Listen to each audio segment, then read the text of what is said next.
Hello and welcome to Parently, where we tap into the unique experiences and perspectives of parents to celebrate the joys and honor the challenges of child rearing. With new interviews each week, this is a podcast for moms and dads seeking an empowering community and a little levity. Now here's your host, Kelsey Higgins. Hello and welcome to Parently. Today, we pick up with part 2 of the conversation with Michael Grunke.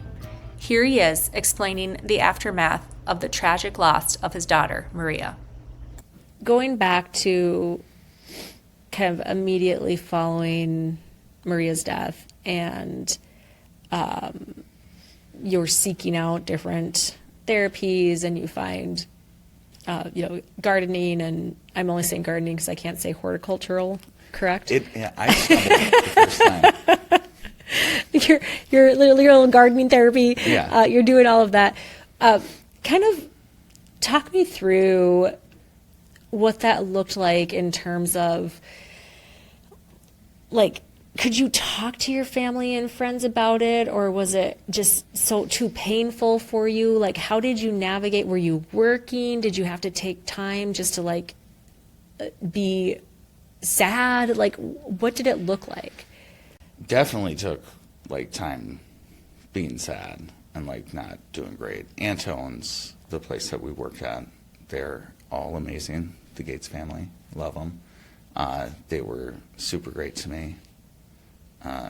And yeah, I took time. I was living at my parents' house again, which kind of sucked, but it was nice to be able to focus just on trying to figure stuff out, I guess. And you were no longer with your ex-wife, so No. there wasn't any kind of yeah. I don't know, like a relationship you had to maintain or repair there. No. I had separated before the accident happened, which is also a weird thing too, because it happened and then the accident happened so quickly. There's a lot of people in my life who thought that we broke up because of the accident or something, which I get it. That is a huge thing that happens for couples. Right. And things. Yeah. Loss of a child. Mm-hmm. Yeah. So how long would you say it took you to feel until you started to feel like, okay, this is kind of normal, this is my new normal, I can start to see, oh, maybe I laughed today, or I can start to see, I'm excited for things in my life in the future. How long did it take you to kind of get through that cycle? Oh, years and years. Even up until 2020 at least recently, I would still hit. It's basically, it would also be kind of seasonal. Oh, okay. Because the accident happened in January and then she died in March. It would regularly be a thing that I had to deal with in the winter. But each year, got a little bit better and stuff like that. So it's the idea of thinking that there's an end point or a place to get to is kind of hard to even think about with it, because it's constantly do you still think about Maria every day today? A lot more now recently, but every day I think about her. At least once. I have a tattoo. I mementoed myself just in case. I put all the dates and her name and stuff like that. Just in case. Yeah, just in case my mind goes. You'll be like, oh yeah, I remember that. Little trigger. Oh. What were your thoughts, and how did you kind of navigate your feelings and or desires around either dating and or being a father again, after all of this happened? It was definitely hard because, again, like I would go through some cycles of depression and things like that. Dating, like, yeah, long-term stuff wouldn't necessarily last a long time back in the day. But the idea of having a kid again was like never on the table. And I was like terrified for even the idea of it, kind of. Is that because you were scared that that opens the possibility of the loss again? Yeah. And like not just the loss that I had already faced before, but so many other like horrible things can also happen. And like it's hard trying to help and deal with like developmental stuff, and that like can be scary too. And the world was kind of not in a great spot for a while. Not super great right now, but yeah, you know. There's a lot of factors in your thought process and decision making around thinking about your future. Yeah. When you talk about you would kind of go through cycles with depression, like what would a bad day look like to you? All right. Not like eating at all.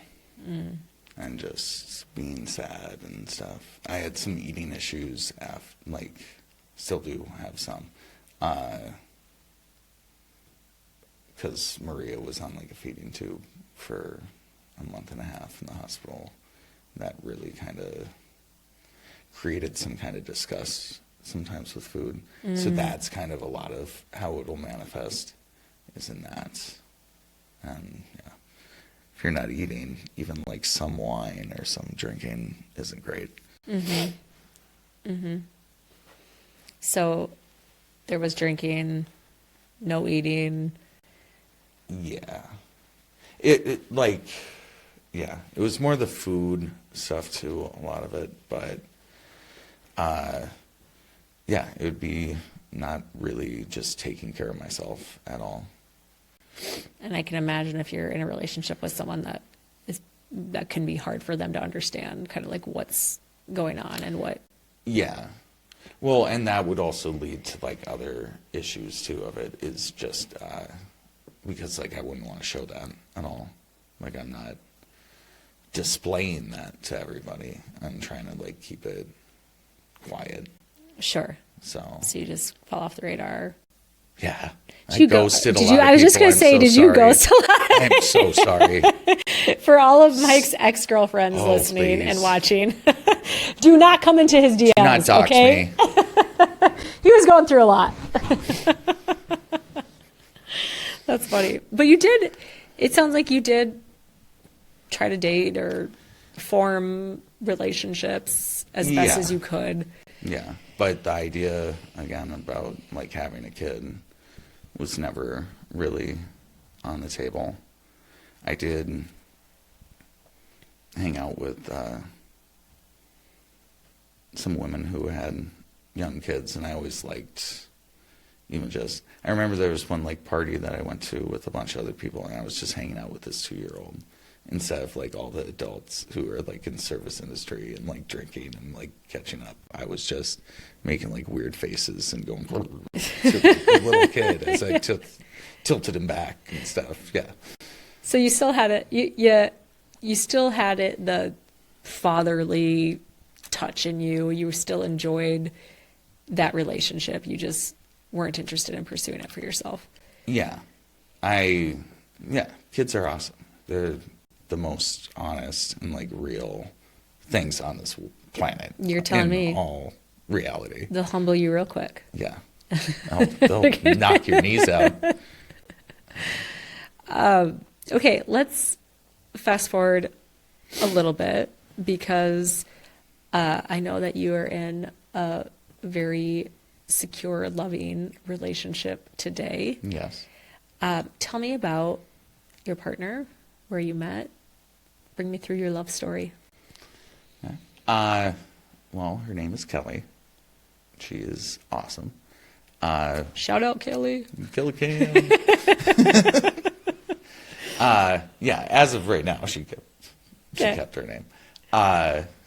But we actually met like probably 12 or 13 years ago at least on Plenty of Fish, back when it was kind of not really a thing that people talked about. Good it was old Plenty. Before dating online was like how before you met like people. Tinder was Do you everything. think And did Plenty of Fish still exist, do you think? I'm going to say to my wife, I do not know. Who knows? Not us. But yeah, I'm sure it does. You think so? I imagine. It was such a. I did Plenty of Fish for a hot minute too. Why would they stop? I don't know. It was it was the trashy of the online dating though, because it was Isn't free. everything? But Isn't so it's worse than OkCupid or any of the other. I don't know. things I that were remember going on? Match. At least JD. you had to like pay money, and so people weren't just like total creeps. Maybe it was different for men. I don't know. Yeah, Okay. I imagine completely different. From Okay. that. Okay. So Then, Plenty of Fish. yeah. You met her many moons ago. Probably not when you were in your best state. Yeah, true. But yeah, we dated some, and we were good friends for a long time. I also did know that I was not in a great spot, so I kept things at a distance for a really long time. But honestly, like, yeah, it sucked for both of us at the time, but we're both happy that it did turn out the way it did. We both had a very interesting, 2020 and different stuff. And it's weird, too, because she got, really into gardening and doing different landscaping stuff during that time. And we both, sometimes it's good to grow separately for, a little while instead of, high school sweethearts who then start to grow apart later on or something. Mm-hmm. But yeah, it led to the best and most stable relationship I've ever had. So you had a friendship you dated, kind of maintained a friendship for a while. Yeah. And then We'd still talk. spark kind of just came back. Yeah. We would kind of reconnect regularly. Okay. Very That sounds classy. Weird. We would hang out or get a drink somewhere, every once in a while. You kept in touch. Yeah. You maintained a relationship. Yeah. And then what do you think was different? What changed to make you two kind of click? I think just also where the two of us were. Like in our physically? lives. Yeah. Well, not location-wise. Oh, okay. What are you talking about? Okay. No, just where we were in our lives and how we both did, had always cared about the other one quite a bit. And we gave it a try and it was great.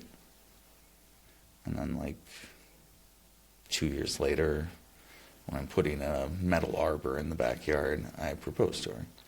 Oh, Yeah. that's sweet. I hope she said yes. No, I'm just She kidding. did that night. She thought about it the next day, but we got married on Arbor Day, then the next year. You guys are little It's gardener, 4/28. gardening nerds. Yes. That's so sweet. Yeah. And how long have you been married? It will be 3 years in April. So, let me ask you, congratulations. Thank you. That's great. And maybe this isn't necessarily applicable because you guys kind of maintained a relationship, but was there a time where you remember telling Kelly kind of about Maria and everything, or had she always known? Yes. Maria always came up. Anybody I dated. Anybody, if I would go to the quarries, if I would go swimming with somebody, if I had my shirt off, they would see the tattoo and it would lead to questions. Sure. Yeah, so there was sometimes lots of awkward conversations that would come up. But yeah, I liked having it out there, I guess, more. It would be more of like a superficial kind of explanation of everything that happened instead of like how we've been talking today, but more like bullet points of like car accident and things like that. Sure. So she always knew about Maria. Oh, yeah. From the start. From the very start.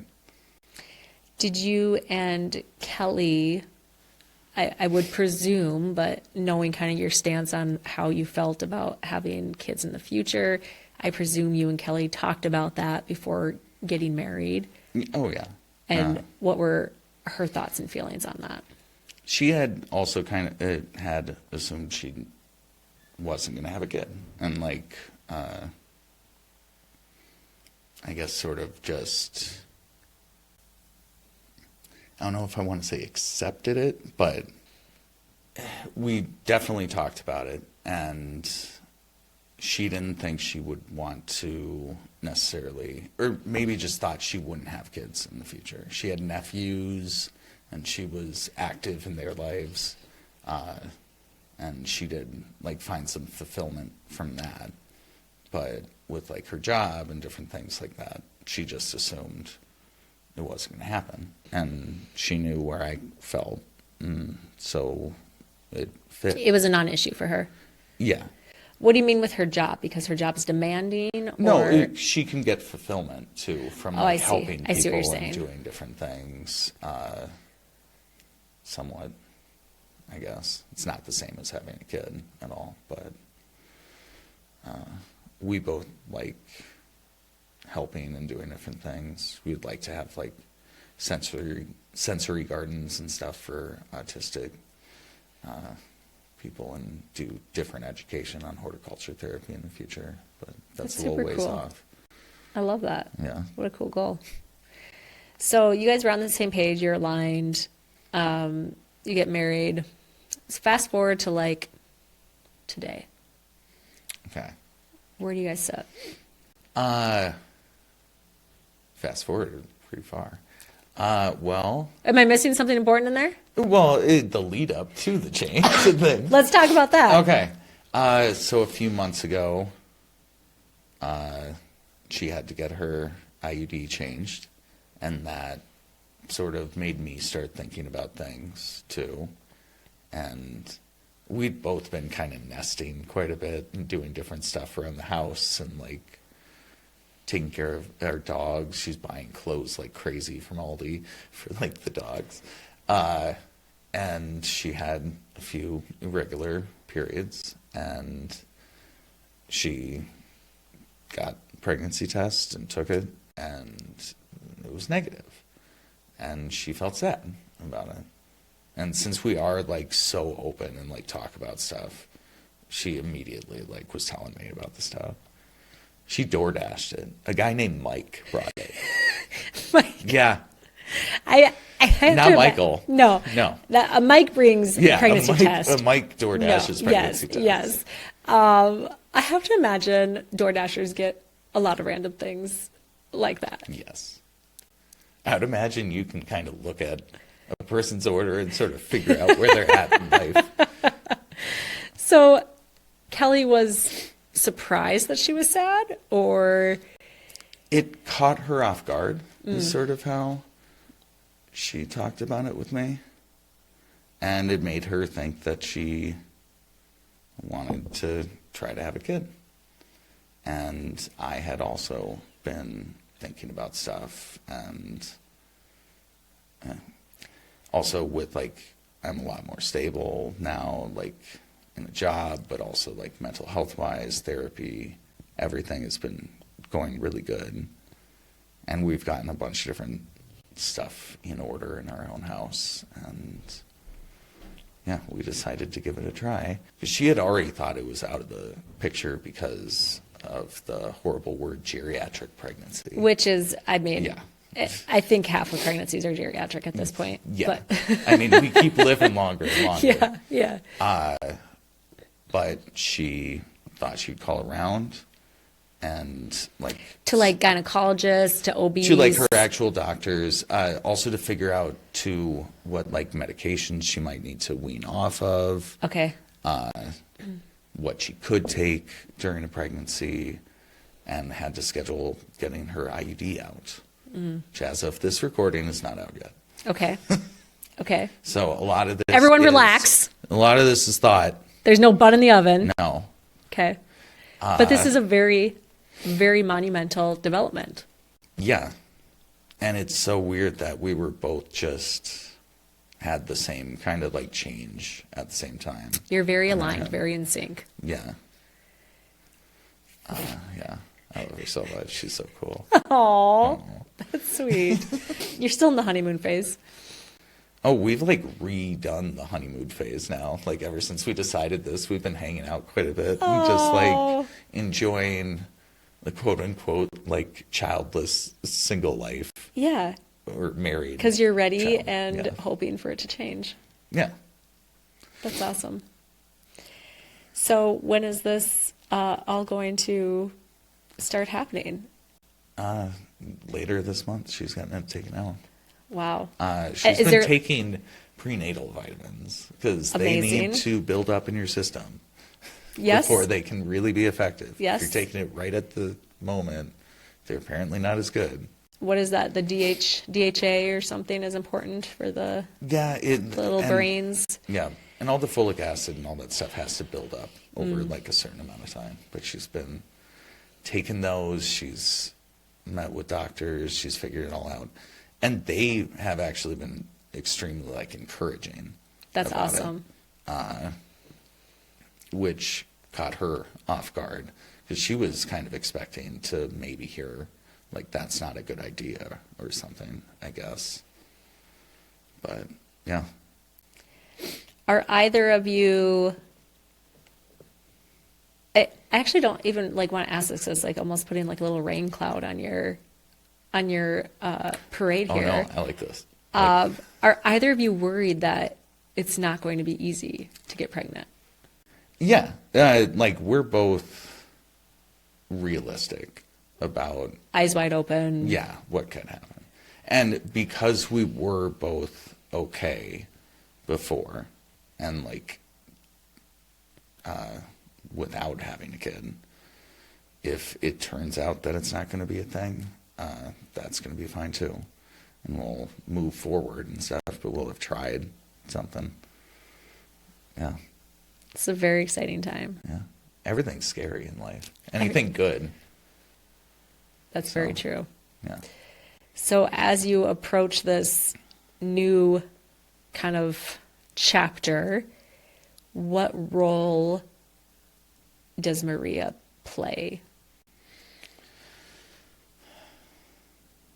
She's always like in my head and stuff.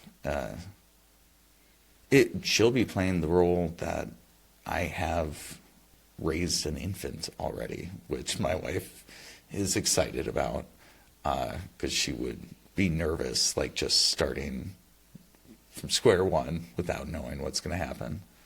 I'm a little concerned I might be a bit of an old school dad with like how the first time I was 20 years ago. Oh yeah, like, everything changes so fast. Oh, You'll be yeah. like on the back, on the tummy, on the whatever. Yeah, whatever. Yeah. But yeah, we're both really excited about it. It's going to be interesting. I'm excited for you guys. Yeah. And if it doesn't happen, we'll still like find ways to like do good things and like find like that fulfillment and like the world. There's a ton of different ways to find fulfillment. It's just my podcast happens to be about parenting, and that's one way, right? Yeah. Definitely the main reason. It's about parenting. Wait, where? Oh shoot, you're in the wrong place. This was gardening. Oh, that's funny. Okay, Mike, a couple more things before I let you go. I want to get your advice. What would you tell someone, anyone, who is having a really hard time, perhaps has gone through a traumatic event and is really struggling with their mental health? Like, what is your one piece of advice if a friend came to you and told you that? What would you say? It's going to suck to like hear it, but you do kind of have to just keep trying things. It's sometimes the best advice is the stuff that you hear and you don't necessarily want to hear it. But be an advocate for yourself. Look up your own, any medications, figure out all like the stuff that you're getting involved in. Don't fall for snake oil salesmen. I paid for hypnotherapy once. That was fun. No, I've heard like that can work. No, it did not work at all for nothing me. for you. I have ADD, so I was like wide awake. They were like, you're Too very active of a mind. sleepy. You're like, Yeah. no, I'm not. Yep, sure. But yeah, you be an advocate for yourself and look into finding a therapy that actually does work for you. Sometimes talk therapy, especially if you're going from like person to person several times, it can be its own detrimental thing. Oh, interesting. Reliving and retelling the experience over and over, especially when you haven't figured out how to deal with like the trauma itself. So be careful of that. That's a good piece of advice. And you personally experienced that. Yeah. And like take advantage of the internet nowadays, even though it's horrible out there. Find a good site that maybe some people are actually helpful and doing some like grief things. The world was so small when I was going through it that I could have just, the only support groups for loss were elderly people who lost a spouse. And it's entirely different situation. So if it's kind of, I guess, a better time a little bit, because the world is a lot smaller and bigger at the same time. Yeah. Okay, my last question for you. As you look to the future of potentially having another child, what kind of dad do you want to be? What do you want to instill in your child? And or are there any like parenting role models that in your life that you look to, like, I want to take this from this person and I want to do this like this person? I definitely want to be encouraging and like supportive, like in whatever random thing that they might get interested in. Gardening, perhaps. Well, they might rebel. You could get really into concrete. Yeah, my parents definitely are a big influence on me. It's more what I want to do is like be supportive, and I'm kind of excited to be like more of a stay-at-home dad if that does end up happening. And then it's just going to be working on little educations, because there's always little steps. You're always just somewhere in the process. So, you can't worry about everything down the road. You really do have to live in like the now. Not more. Good advice. Thank you. Love it. Okay, Mike, is there anything else you are dying to say before I cut you off and call it a day? No, I hope I told my parents before this came out, but if you didn't, we'll see if it happens. Mama's going to be giving you a call. We'll see if this is a two-parter. You've been a really great guest. Super vulnerable. It was really lovely to see. And on a personal note, I've just loved connecting after all these years. Yeah. And to be honest with you, it wouldn't have been as like open and like honest if it wasn't here with you. If you want to hear that. And my old friend. Well, maybe we'll have to do this again in, I don't know, 9-10 months. Oh yeah, well, A year? this could be a continuing thing. We'll let you know. Stay tuned. And to all the listeners, thank you for joining as well. I invite you to tune in again next week for another insightful conversation. And if you haven't already done so, please be sure to subscribe, rate, and review. See you next time.